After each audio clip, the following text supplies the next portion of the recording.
Assalamualaikum warahmatullahi wabarakatuh.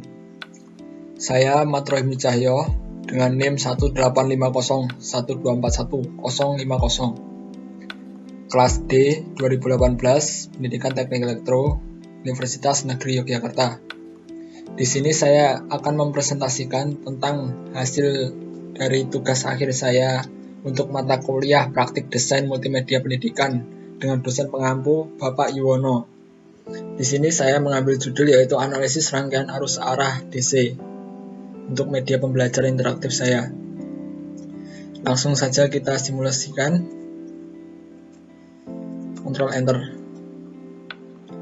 Dan teks movie-nya di sini. Kita presentasikan lewat file flash-nya saja. Flash.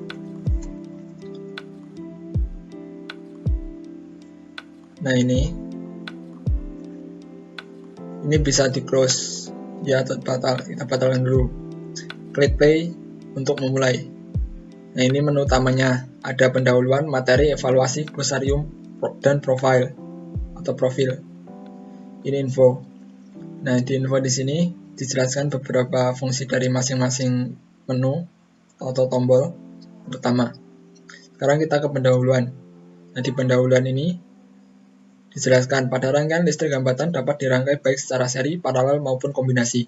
Pada rangkaian kombinasi tidak dapat dikelompokkan sebagai rangkaian seri maupun paralel, sehingga untuk menghitung atau menganalisisnya perlu teknik perhitungan tersendiri, seperti memanfaatkan hukum Kirchhoff atau menggunakan teorema rangkaian.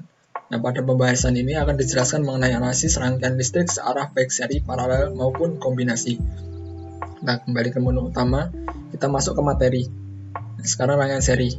Di sini ada simulasi arus untuk rangkaian seri. Nah, ini ada keterangannya, yaitu arus listrik mengalir dari sumber positif menuju sumber negatif atau dari potensial tinggi menuju ke potensial rendah.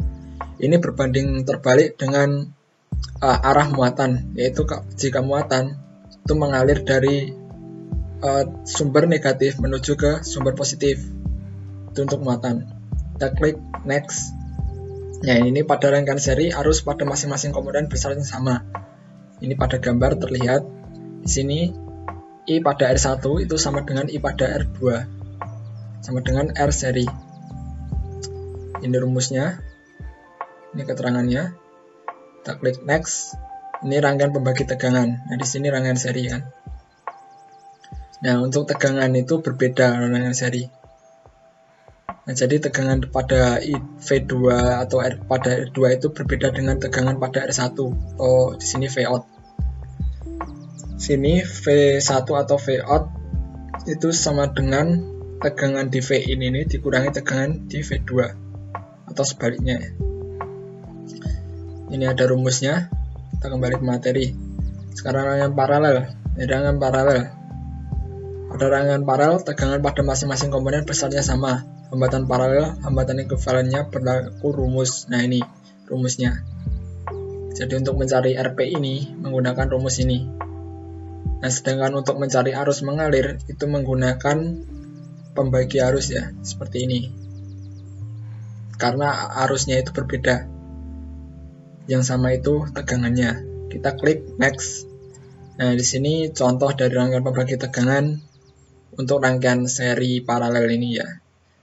Kita tampilkan pembahasannya. Nah, di sini ada animasi arusnya. Ada animasi tegangannya. Di sini V1 itu berbeda dengan V2 karena ini seri ya. Namun V pada R3 dan R2 ini sama. Itu V2 ini yang berwarna kuning agak kehijauan ini. Karena ini paralel, jadi tegangannya sama. Dengan menggunakan rumus pembagi tegangan diperoleh. Nah ini cara mencari V2-nya. Klik materi. Kita ke rangkaian kombinasi. Nah ini rangkaian kombinasi. Jadi rangkaian kombinasi adalah suatu rangkaian yang tidak dapat dikelompokkan sebagai rangkaian seri maupun rangkaian paralel. Untuk menganalisis rangkaian kombinasi dilakukan dengan langkah menggunakan hukum Kirchhoff. Analisis yang digunakan yaitu analisis arus cabang, node, dan juga mesh.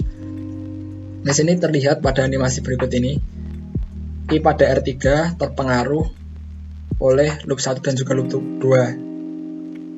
yaitu I pada R3 sama dengan I pada R1 ditambah dengan I pada R2.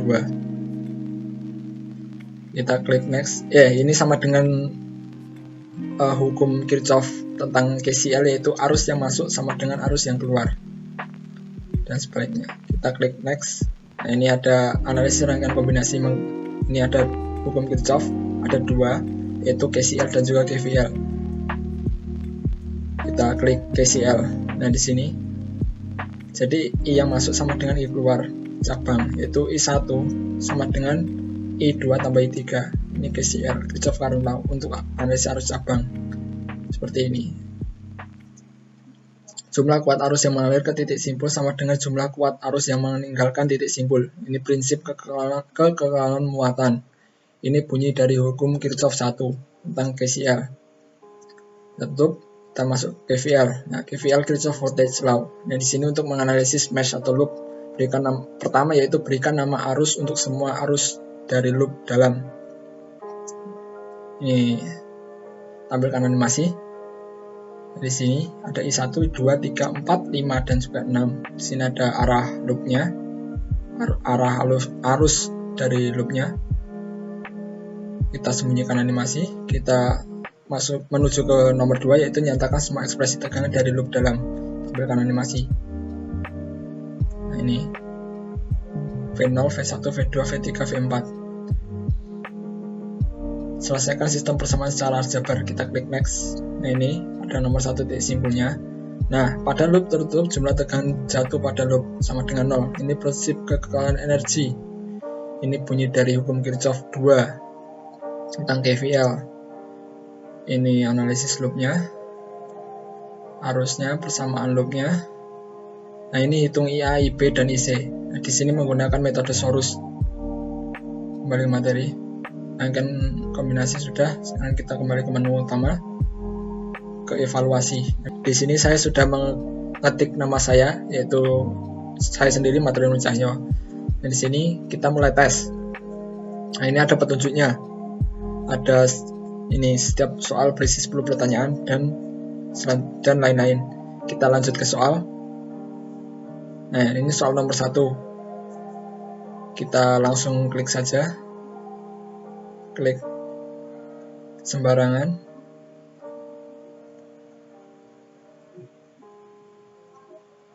Nah, ini nilai saya. Predikat nilai B. Saya mendapatkan nilai 80.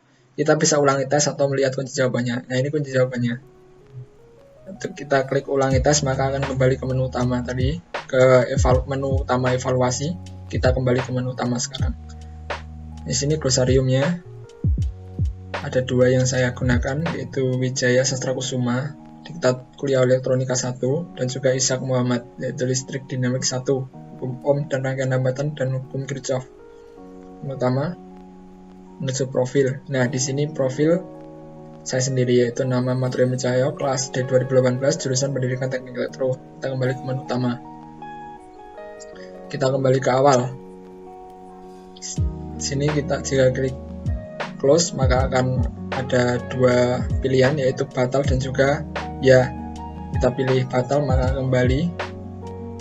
Jadi kita pilih ya, maka program akan tutup.